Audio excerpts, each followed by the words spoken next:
The white powder in this vial has toppled empires. It's funded wars, corrupted governments, and killed millions. But here's what they don't tell you in history class. Cocaine was once prescribed by doctors, sold in pharmacies, mixed into Coca-Cola, and endorsed by Sigmund Freud himself. What you're about to discover will shatter everything you thought you knew about this drug. Because the real history of cocaine isn't just about cartels and crime. It's about how the most powerful people on Earth became addicted to a leaf from the Andes, and how that addiction reshaped the entire world. I'm about to take you on a journey spanning 8,000 years. From sacred Incan rituals to Victorian medicine cabinets. From Pablo Escobar's billion-dollar empire to the crack epidemic that destroyed American cities. This isn't the sanitized version they taught you in school. This is the real story. The one with blood, corruption, and bodies stacked like cordwood. Before we begin, hit that like button and subscribe, because I release videos exposing hidden history every week. Trust me, you don't want to miss what's coming. Now let's go back to where it all started, high in the Andes Mountains, where a simple green leaf would become humanity's most profitable poison. The Incan Empire, 1400s. Imagine standing at 13,000 feet above sea level. The air is so thin you can barely breathe.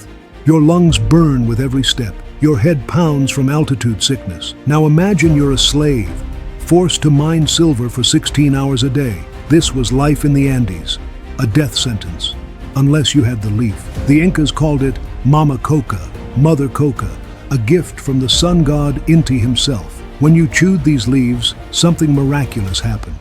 The hunger disappeared, the exhaustion vanished, the altitude sickness faded away. You could work longer, harder, without rest. But here's what most people don't know. Coca wasn't for everyone. It was reserved for royalty, priests, and the elite. Using it without permission meant death. The Incas understood something we forgot. This leaf had power, dangerous power.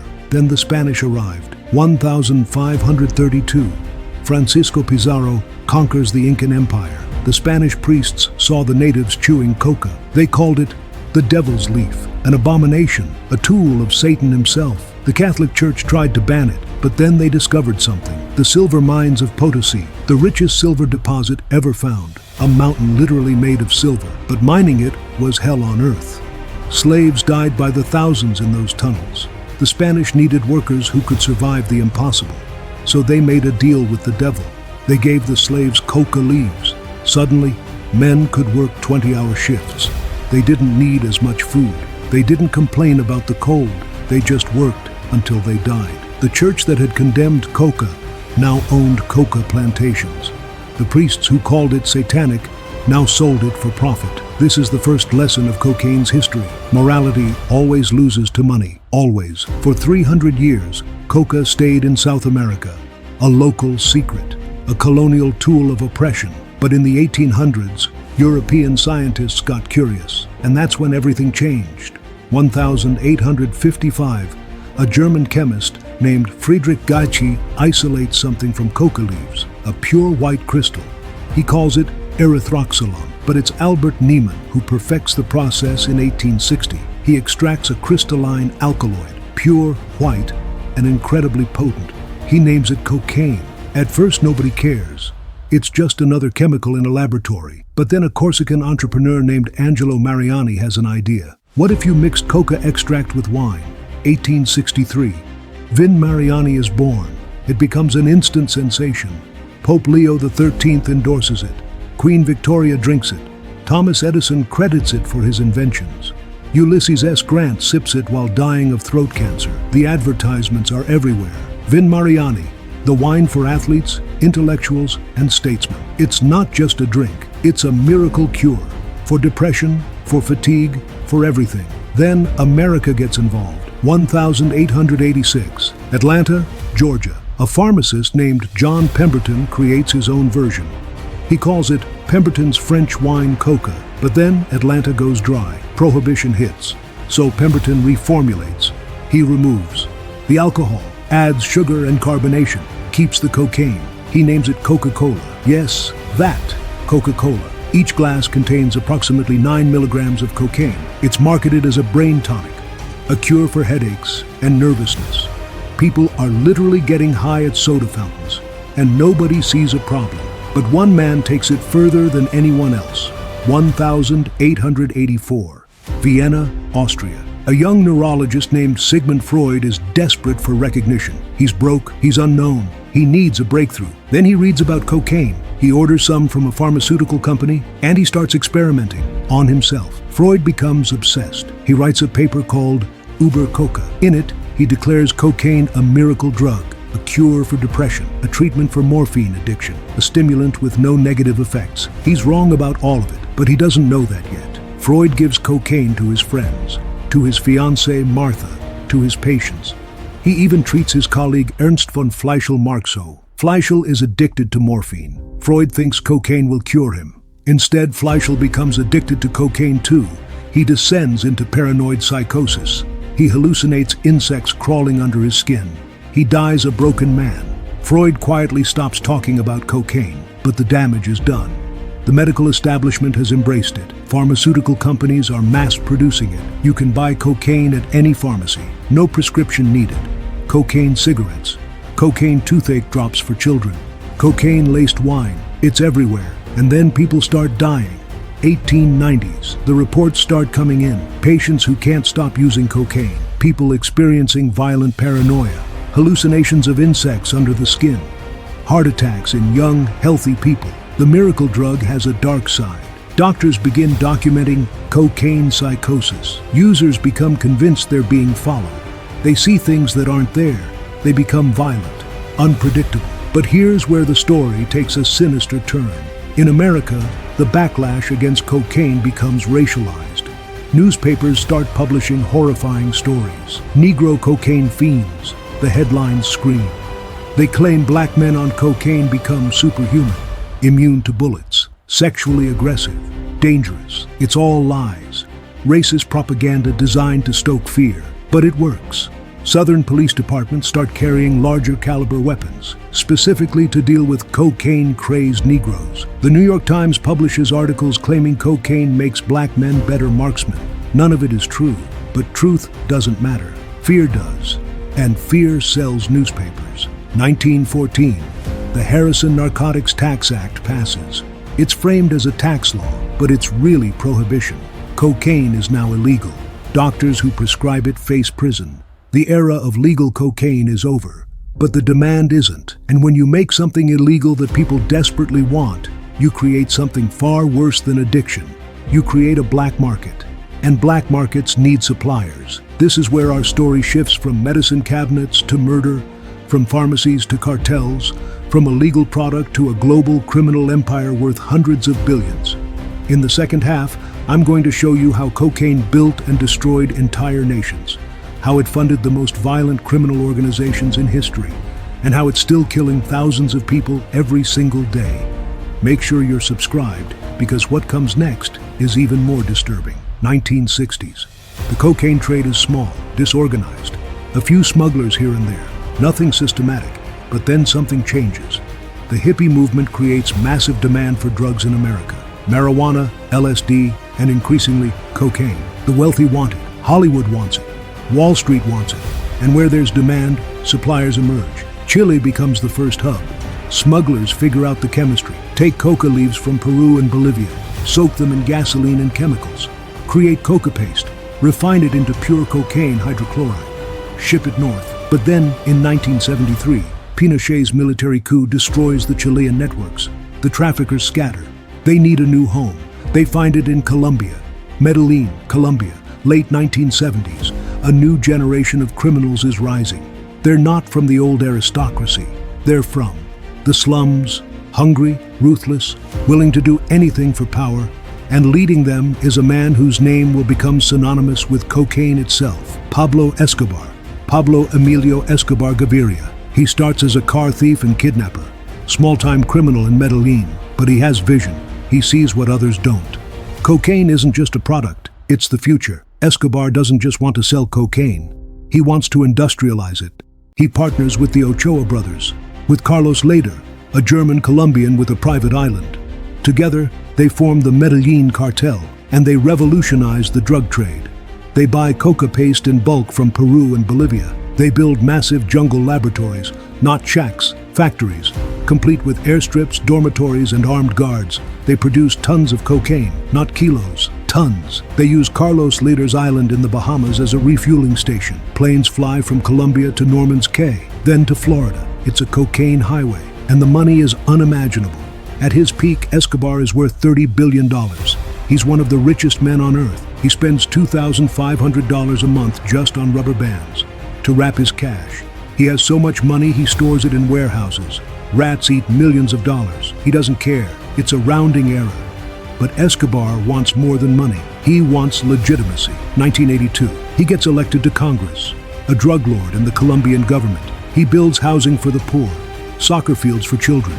He's called Robin Hood by the slums of Medellin. But behind the philanthropy is a monster. Escobar has a simple philosophy: plata o plomo, silver or lead. Take the bribe or take the bullet. Judges who won't cooperate are murdered. Police officers who investigate him are killed. Journalists who expose him are assassinated. 1984, Justice Minister Rodrigo Lara Bonilla denounces Escobar. He's gunned down in his car. 1989, presidential candidate Luis Carlos Galan is murdered at a rally. Escobar bombs Avianca Flight 203. 110 people die. He bombs the DAS building in Bogota. 70 dead, hundreds wounded. Colombia is at war, but not with a foreign enemy, with a drug trafficker who has more money and power than the government itself. Meanwhile, another cartel is rising, one that's even more dangerous. Because they're smarter. Cali, Colombia. While Escobar makes headlines with bombs and bullets, the Cali cartel works in silence. They're led by the Rodriguez Orejuela brothers, Gilberto and Miguel. They call themselves Los Caballeros de Cali, the gentlemen of Cali, and they mean it. No car bombs, no public assassinations, just quiet, systematic corruption. They don't threaten judges, they buy them. They don't fight the government, they infiltrate it. They tap phone lines across the entire city. They have spies in every government agency. They know what the DEA is planning before the DEA does. Their distribution network is sophisticated beyond belief. They dissolve cocaine in liquids, ship it in frozen vegetables, hide it in concrete fence posts. They own legitimate businesses worldwide, banks, construction companies, pharmaceutical firms, money laundering on an industrial scale. By the early 1990s, they control 80% of the world's cocaine supply. 80%. They're not a cartel. They're a multinational corporation with a product that happens to be illegal. But back in America, cocaine is evolving into something far more destructive. 1984, Los Angeles. Someone figures out a simple chemical process. Mix cocaine powder with baking soda and water. Heat it. Let it cool into rocks. Crack cocaine. This changes everything. Powder cocaine costs $100 a gram. It's a rich person's drug. Wall Street, Hollywood, the elite. But crack can be sold for $5 a rock. Suddenly, cocaine is affordable to everyone, especially the poor. The high is intense, immediate, overwhelming, but it only lasts 5 to 10 minutes.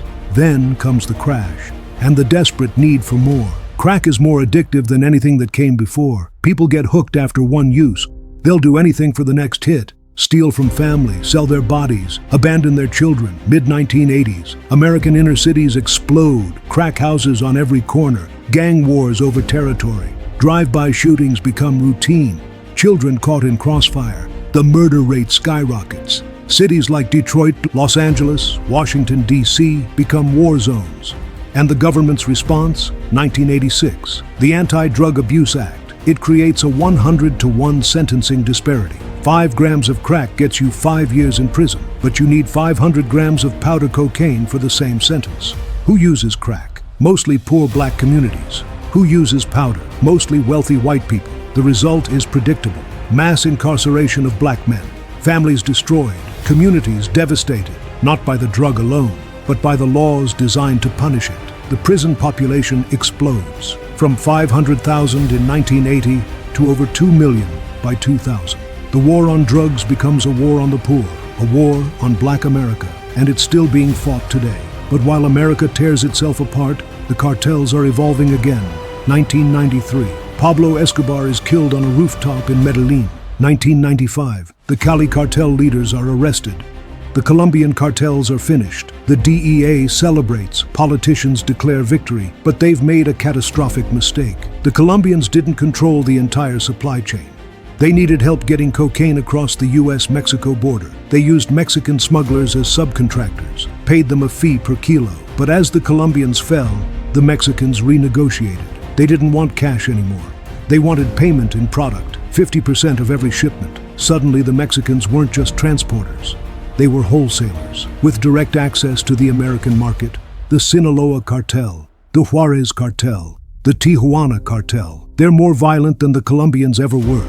More sophisticated, more deeply embedded in government. They don't just bribe officials, they own entire police departments, military units, politicians at every level. Mexico descends into chaos. 2006 to 2012. The Mexican drug war, over 60,000 dead, beheadings, mass graves, entire towns abandoned.